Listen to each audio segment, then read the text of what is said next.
Salut et bienvenue sur la chaîne. Si vous êtes là pour la première fois, sachez qu'ici nous parlons du business, du pressing et du repassage. Et si vous êtes nouveau à la chaîne, abonnez-vous et activez la cloche de notification afin de ne rien rater sur nos prochains numéros.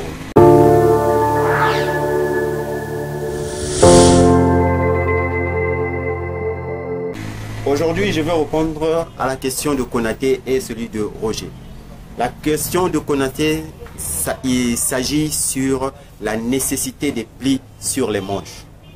Roger veut savoir si il est possible, il est vraiment nécessaire de mettre les plis sur une manche de la chemise ou sur une manche de la veste.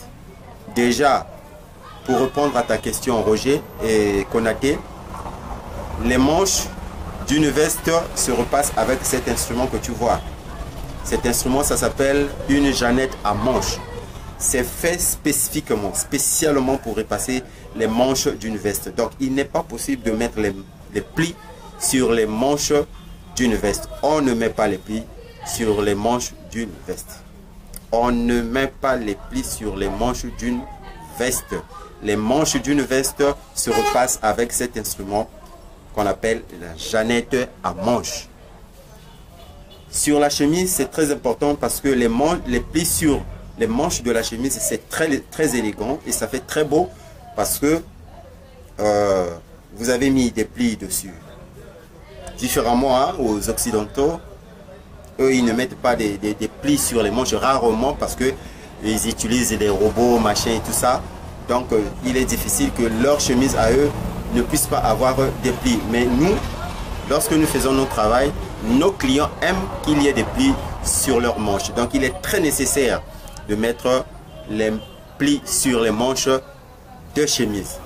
Je pense que Konaté, tu as reçu la réponse sur ta question. Et pour Roger, Roger dit, il parle des broderies. Il dit, lorsqu'il nettoie les broderies se défait.